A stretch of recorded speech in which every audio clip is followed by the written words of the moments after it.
I'm inside my home. Why are you ordering me out? Am I being detained?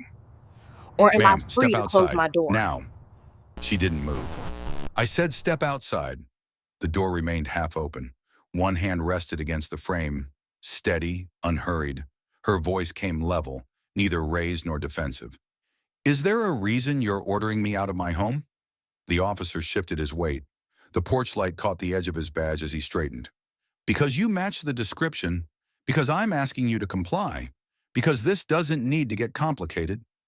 She looked past him briefly at the patrol car idling at the curb. Engine running, headlights on, a second cruiser slowing as it passed, then continuing down the street. I'm asking what description, she said. That's not how this works, he replied. You don't get to question me.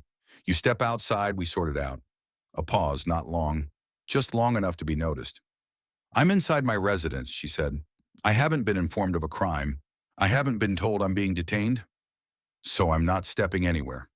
The officer's jaw tightened. He adjusted the radio on his shoulder without pressing it. Ma'am, last chance. If you refuse a lawful order, I can escalate this. Then please explain the lawful basis, she said. Silence stretched between them. The porch light hummed faintly. Somewhere down the block, a car door closed. Footsteps echoed, then faded. You people always want to argue, he said finally. Always think the rules don't apply. Her expression didn't change. I'm asking for the rule, she replied. He took a half step closer to the threshold, close enough that the smell of engine heat and fabric filled the doorway. Hands where I can see them, he said. They are, she answered. Both of them. She raised her other hand slowly, deliberately, palms open. No sudden movement, no protest.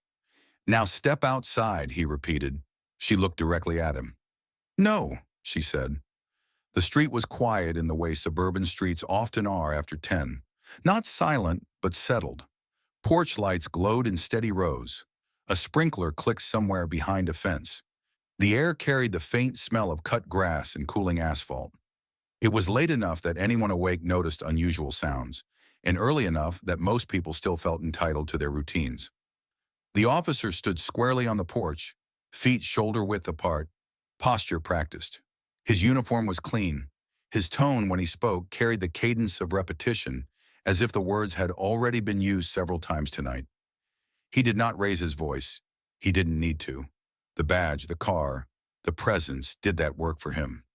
He glanced once at the address number mounted beside the door, then back at her. The numbers matched the screen in his mind. That was enough. Behind him, the patrol car idled at the curb, angled slightly outward, headlights washing the front of the house in pale white. The light flattened shadows, erased corners, made the doorway feel exposed.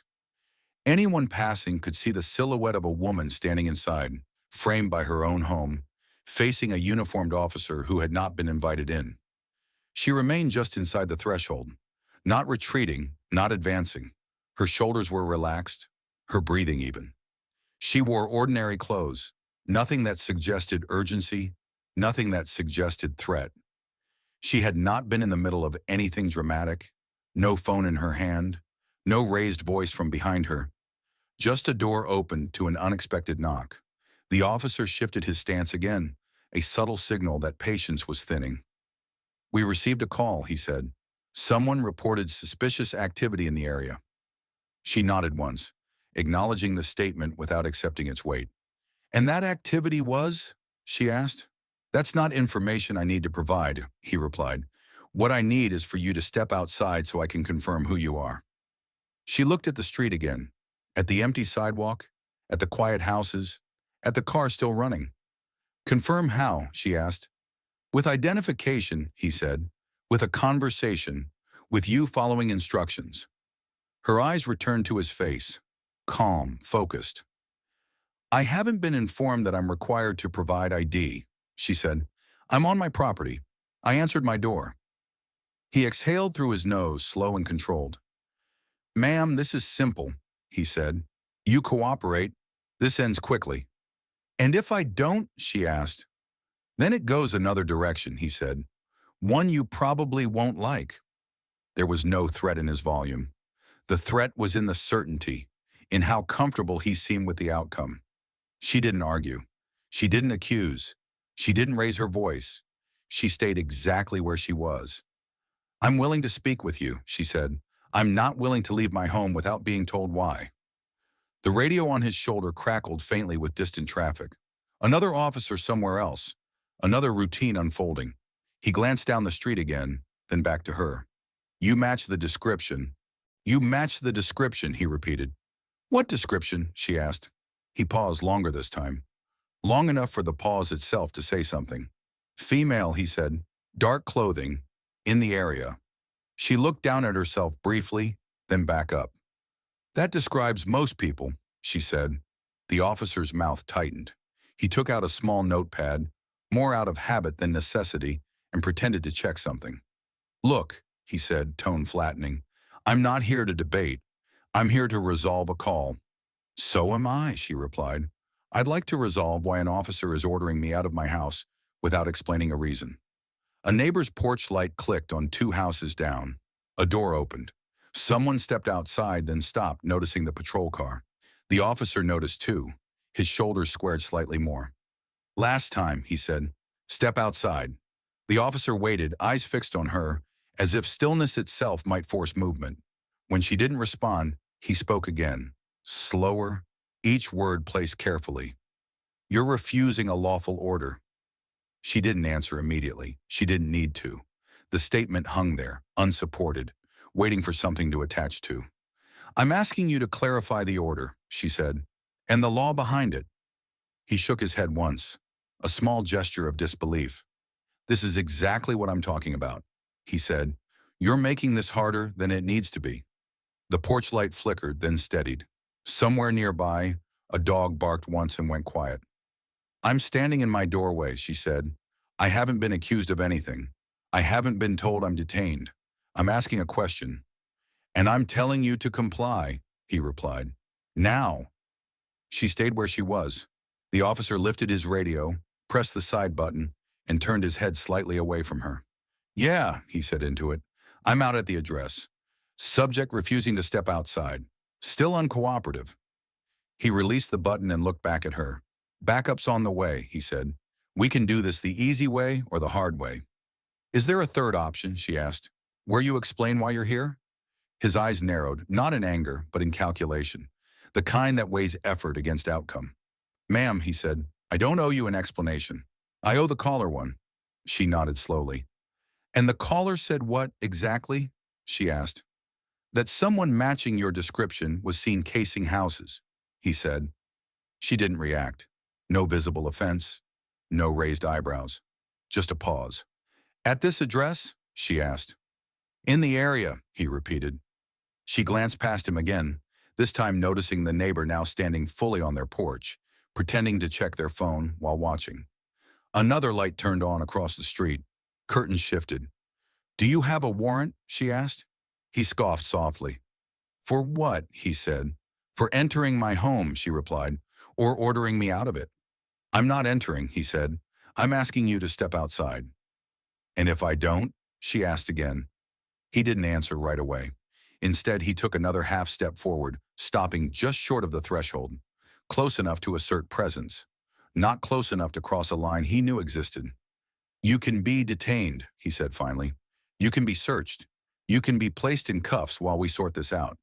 "For what reason?" she asked. "For refusing to comply," he said. "With what?" she asked. "You still haven't said." His jaw worked slightly, teeth pressing together. He glanced sideways as headlights appeared at the end of the block, slowing as they approached. A second patrol car pulled up behind the first. Lights still off. Another officer stepped out, slower, surveying the scene before approaching. "What's going on?" the second officer asked. "She's refusing to step outside," the first officer said. "Matches a description from a call." The second officer looked at her, then at the doorway, then back at his partner. "Ma'am," he said, "can we just get you to come out here so we can talk?" She met his eyes. "I'm talking," she said. "I'm just not stepping outside." "Why not?" he asked.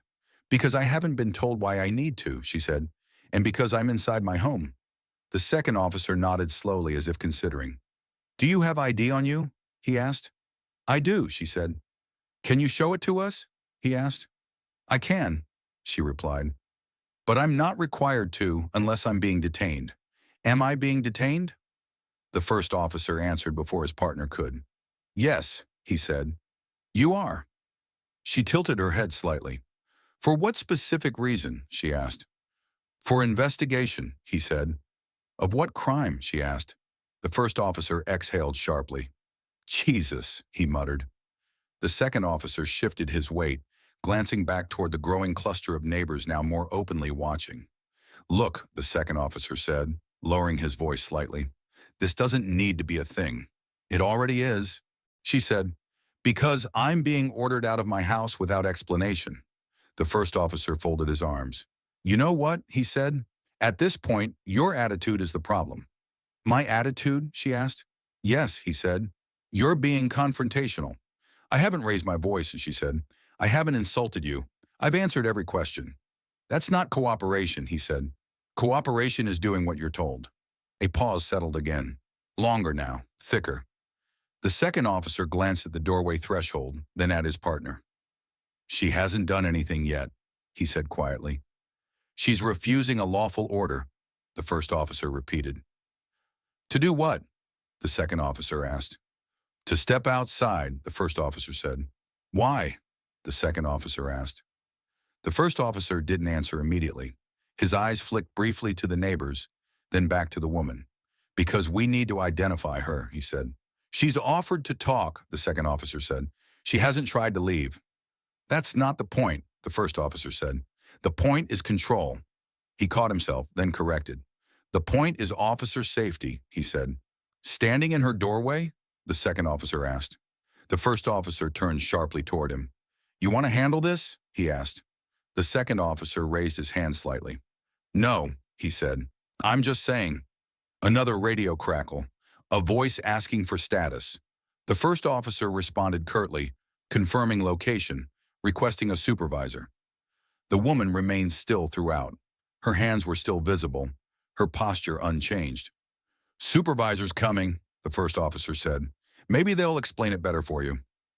I'd appreciate that, she said. Minutes passed.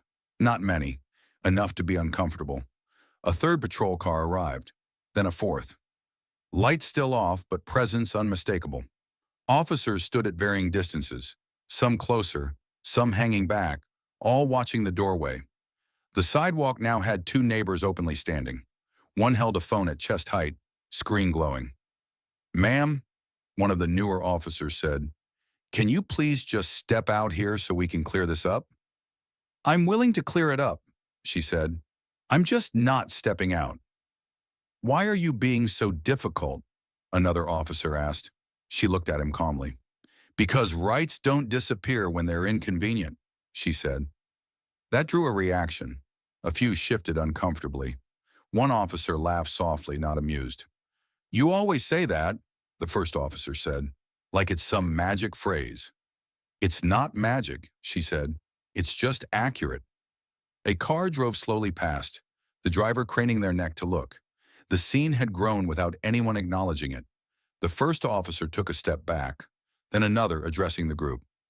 All right, he said. We're not playing games. She's refusing commands. We're escalating. Escalating to what? She asked. To detention, he said. In my house? She asked. He didn't answer. Instead, he turned to another officer. Cover me, he said. The second officer hesitated. She hasn't threatened anyone, he said. She doesn't need to, the first officer replied. Non-compliance is enough. He stepped forward again, stopping at the threshold. Ma'am, he said, voice firm. Step outside now or you will be removed. There it was, the shift. Not louder, not angrier, just more absolute. She took a slow breath. On what authority? She asked. On mine, he said. Then I'm not stepping out, she said. Silence followed, heavy, expectant. The supervisor arrived then, parking behind the other cars. A taller man, older, slower in his movements. He approached the porch, scanning faces, assessing tension. What's the issue? He asked. She won't step outside, the first officer said. The supervisor looked at her. Ma'am, he said, why are you refusing? I'm not refusing to speak, she said. I'm refusing to leave my home without cause. The supervisor nodded slowly. And why are we here? He asked his officer. Suspicious person call, the officer said. She matches the description.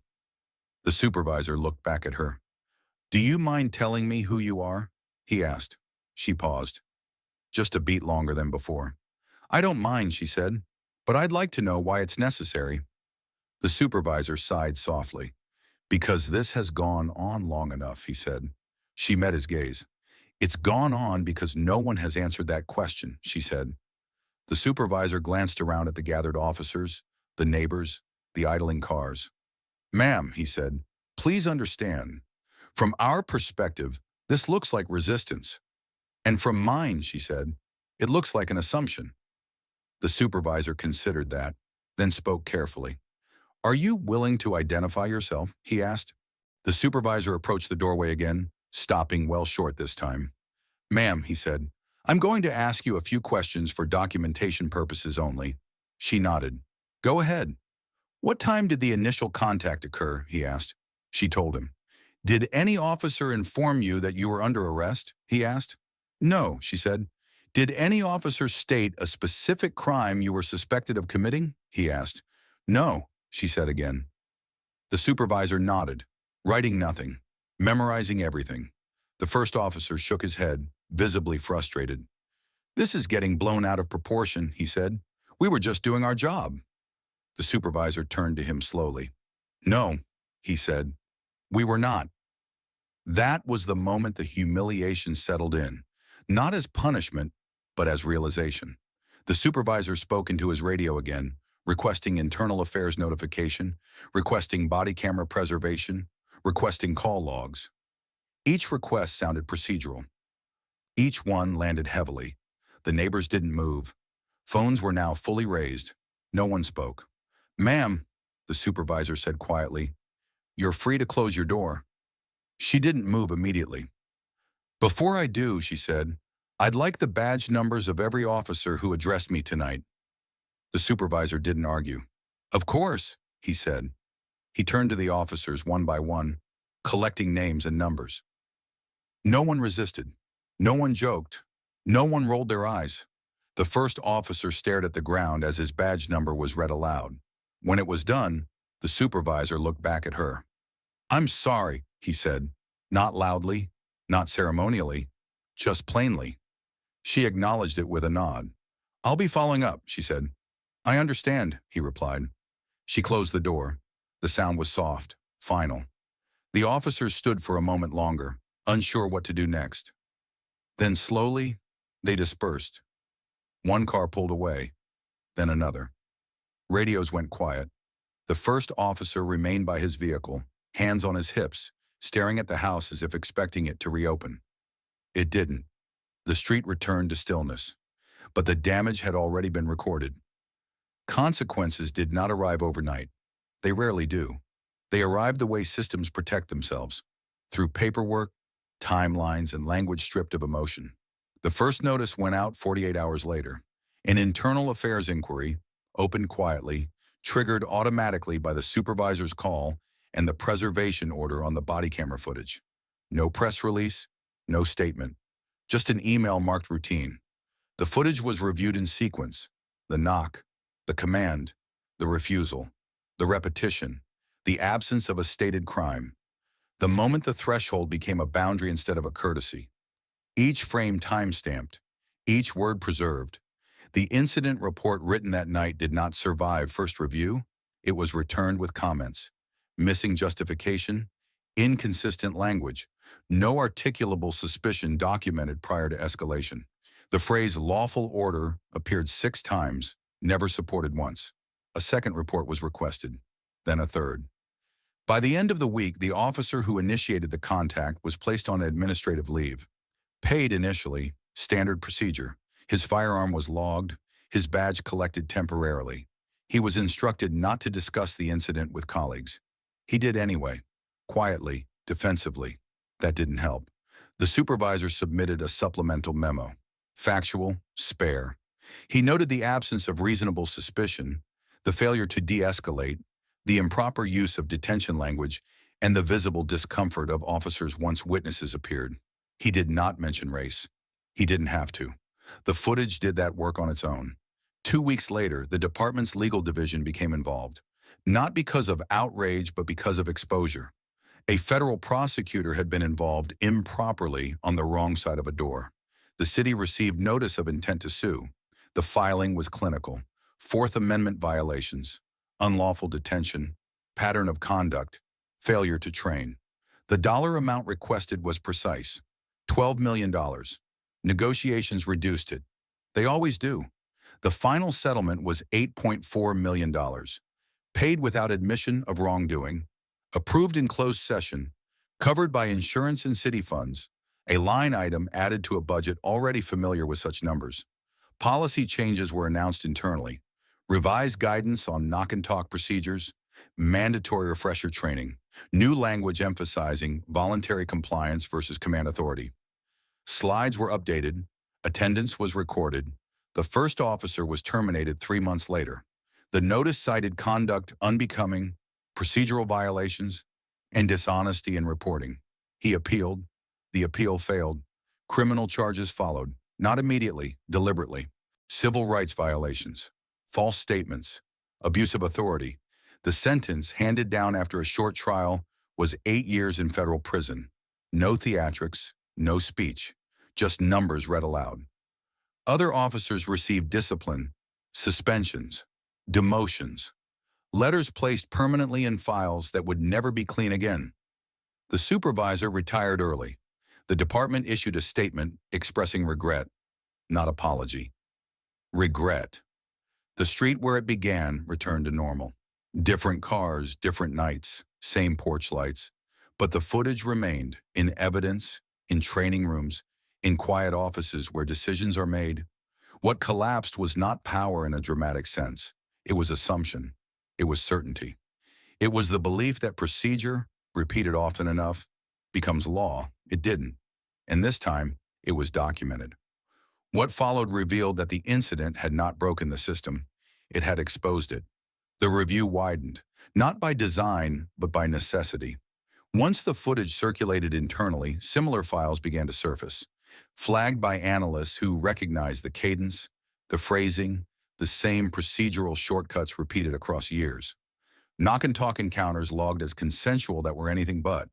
Detentions justified after the fact. Reports where suspicion appeared only once resistance had already been recorded. Language copied, pasted, reused. In the 5 years preceding the incident, the department had received 37 civilian complaints alleging unlawful detentions at private residences. 29 were closed without sustained findings. 7 were deemed inconclusive. 1 resulted in minor discipline. None had resulted in policy reform. Body camera audits showed a pattern. Commands issued before explanations. Escalation framed as officer safety without articulable threat. Repeated reliance on vague descriptors like match the description or suspicious behavior in the area. The words were interchangeable. The outcomes were predictable. Training records showed that de-escalation modules were technically completed. Attendance sheets were full. Comprehension was never tested. Internal emails obtained during discovery told a quieter story.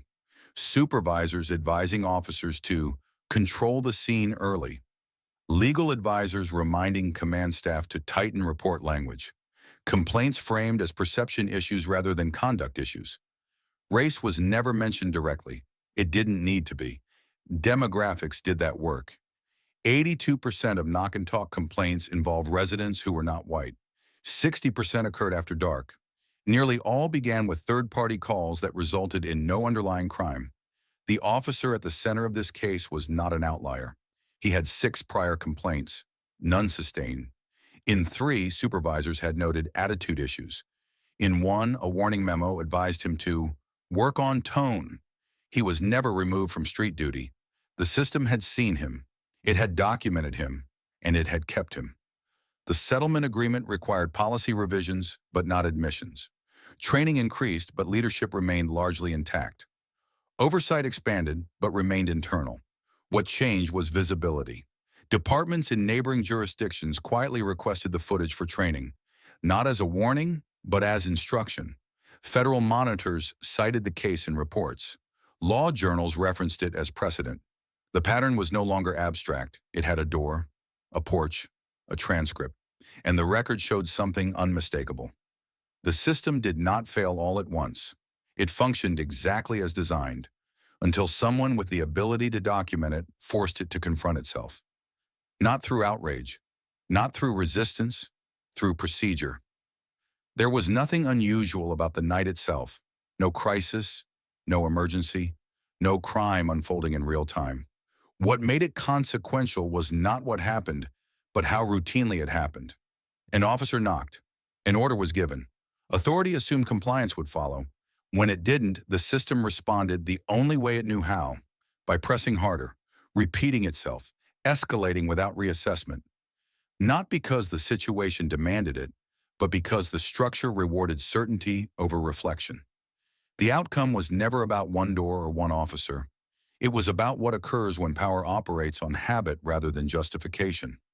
When procedure replaces reasoning. When repetition becomes authority. Justice in this case did not arrive through confrontation. It arrived through documentation.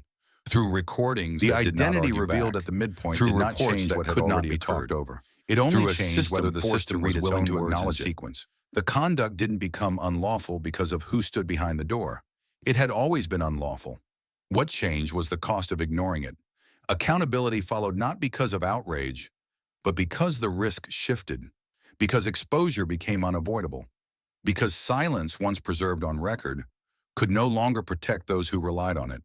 The officer lost his career, he lost his freedom, the department lost millions, policies were revised, training was rewritten, files were reopened, and yet none of that required anger to initiate.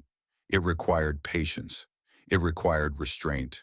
It required someone willing to let the system speak for itself. That is the uncomfortable truth beneath this story. If this could happen at the home of someone trained to navigate power, fluent in its language, capable of invoking it precisely, then the vulnerability of those without that access becomes impossible to ignore. Most doors do not open to supervisors. Most encounters are not recorded with this level of clarity. Most people do not have the means to force a system to explain itself. Unchecked authority does not announce itself. It presents as routine, as professionalism, as procedure, until it is challenged not with force, but with evidence. And when that evidence accumulates, power does not fall loudly. It recedes, quietly, inevitably.